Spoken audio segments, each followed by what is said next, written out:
अस्सलाम वालेकुम दोस्तों, आज मैं आपको एक कहानी सुनाने जा रही हूँ जिसका नाम है परों वाला। दादी, ना जाए ना, जब आप यहाँ नहीं होती तो मेरा दिल नहीं लगता। मुझे रात को कहानी सुनना बहुत अच्छा लगता है। जब दादी जाने लगी, अस्मा उनसे लिपट गई। मुझे जाना होगा मेरी जान। इधर देखो, मेरे पास तुम्हारे लिए एक कीमती तोहफा है। दादी ने अस्मा के हाथ पर एक छोटी सी चीज रखी। अस्मा ने ताज्जुब से पूछा, ये क्या है? ये परों वाला है, इसका ख्याल रखना। ये कोई कीड़ा नहीं है। अस्मा ने जल्दी से मुट्ठी बंद की और दौड़कर इसे महफूज जगह पर रखने के लिए चली गई। सुबह उठकर अस्मा ने सबसे पहले अपने तोहफे को देखा। अरे नहीं, वो वहाँ नहीं था, वो गायब हो चुका था। क्या वो उड़ गया था? कहाँ चला गया? अस्मा ने दराज में मौजूद सारी चीजें जमीन पर फेंक दी और उसे बहुत ढूंढा, मगर वो ना मिला। क्या आप बता सकते हैं कि वो चीज कहाँ गई होगी? अब कहानी में क्या होगा? जरा सोचिए जरा। आखिर वो नन्ही सी चीज कहाँ चली गई? अचानक हवा का एक तेज झोंका आया और अस्मा को कमरे की खुली खिड़की से बाहर ले गया। अस्मा चीखी चलाई, लेकिन हवा ने इसे ना छोड़ा। ऐसा लगता था जैसे घंटों वो शहर के ऊपर उड़ती फिर रही थी। आखिरकार हवा ने बड़े एहतियात के साथ अस्मा को एक आम के बाग में उतारा और चली गई। चंद ही मिनट गुजरे थे कि अस्मा को भूख लगने लगी। उसने नजर उठाई तो देखा एक बड़ा सा दरख्त पके पके आमों से लदा हुआ था। अस्मा ने जल्दी से एक मजेदार आम तोड़ा और इसे खाने लगी। दोस्तों, क्या आपको भी आम पसंद है? लगता है अस्मा को आम बहुत पसंद है। जैसे ही आम की बड़ी सी गुठली बाहर आई तो अस्मा ने इसे अपने हाथों में पकड़ लिया और अच्छी तरह उसका जायजा लिया और दादी के दिए हुए परों वाले छोटे से बीज का मुआवजा करने लगी। अरे, ये क्या हुआ? फिर से अस्मा को हवा ने उड़ा दिया। अब उसको हवा उड़ा के कहाँ लेके जा रही है? दोस्तों, क्या आप बता सकते हैं इस बार अस्मा को कहाँ लेके जा रही है? कहानी में आगे क्या होगा? सोचिए दोस्तों। तो हवा ने इस बार अस्मा को अमरूदों के बाग में जा उतारा।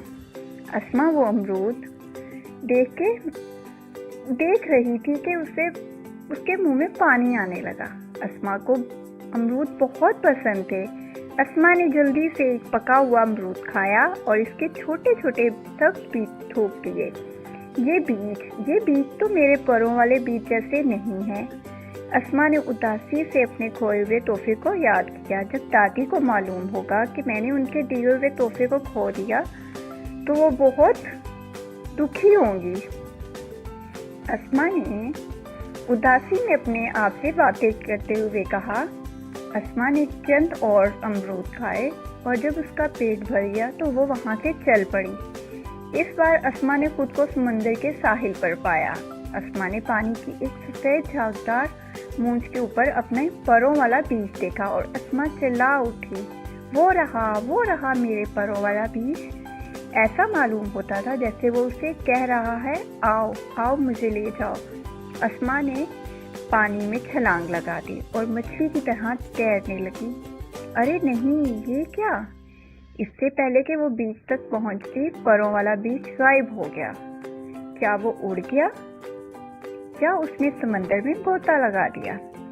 अस्मा ने भी समंदर की तह में गोता लगा दिया, मगर वो वहाँ इस कदर छोटी चीज थी कि अस्मा को अपना छोटा सा बीज नहीं मिल सका। मायूस और अफसुर्दा होकर अस्मा ने आखिरकार हार मान ली और वो पानी से बाहर निकल आई। एक बार फिर हवा का तेज झोंका आया और अस्मा को हवा में उड़ाता हुआ ले चला। अस्मा फिर से हवा में उड़ने लगी। दोस्तों, क्या आप बता सकते हैं इस बार अस्मा को हवा कहाँ लेके जा रही है? अस्मा को एक अजनबी सी जमीन पर ले गई। अस्मा को एहसास हुआ उसे यहाँ बहुत संभल संभल कर चलना होगा। क्या मैं दुनिया में नहीं हूँ? इस अजीबोगरीब जगह को देखते हुए अस्मा के दिमाग में सवाल पैदा हुए। दोस्तों, जरा सोच कर बताइए, अस्मा इस वक्त कहाँ पर है?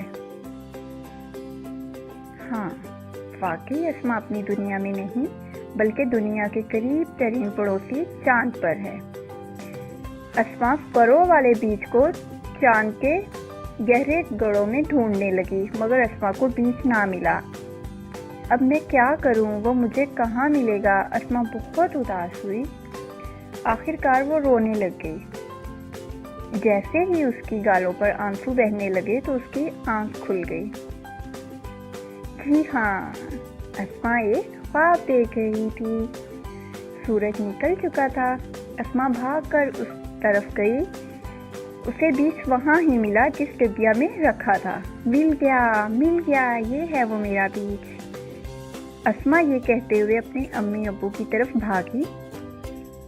बाद में तीनों ने मिलकर बाग में एक गड्ढा खोदा और उसे मिट्टी से भर दिया। सुहांजना, अम्मी अब्बू ने काम खत्म होने के बाद नारा लगाया। सुहांजना, वो क्या है? अस्मा ने ताज्जुब से पानी लगाते हुए पूछा। तुम्हें इतना शानदार तोहफा मिला है, अस्मा की अम्मी बोली। सुहांजना के दरख्त के इस कदर फायदे हैं कि इसे मोजज़ों का दरख्त माना जाता है। इसका हर एक हिस्सा खाने या दवाइयाँ बनाने के काम आता है। इंग्लिश में इसे मोरिंगा या ड्रमस्टिक बीज भी कहा जाता है। ये ढोल बजाने के भी काम आता है और पाकिस्तान में हर जगह पाया जाता है। इसलिए इसके बीज परों वाले होते हैं और वो दूर दूर तक उड़ते हैं। अस्मा ने ऐसे कहा जैसे वो वाकई बहुत जानती हो। अब्बू ने अस्मा को बताया तो हांजना एक तेजी से उड़ने वाला दरख्त है। क्या मैं इससे ढोल बजा सकती हूँ? अस्मा ने अब्बू से पूछा। अम्मी अब्बू हंस पड़े। चंद रोज बाद जब पौधा बाहर निकलना शुरू हुआ तो अस्मा की खुशी की कोई इंतहा ना थी। उसे अपने पौधे को दरख्त बनते देखना और सुहांजना की मज़ेदार फलियां खाने का शिद्दत से इंतज़ार था। तो दोस्तों, आपको कहानी कैसी लगी? उम्मीद है आपको बहुत मज़ा आया होगा और आपने कहानी मज़े से सुनी होगी। आइए कुछ मज़ेदार सवाल हो जाएं। क्या आप बता सकते हैं कहानी में कितने किरदार थे? बिल्कुल 4। दादी, अस्मा, अम्मी और अब्बू। क्या बता सकते हैं कहानी में पसंदीदा किरदार कौन सा था? बिल्कुल, अस्मा का किरदार। क्या बता सकते हैं कहानी किसके मुतालिक थी?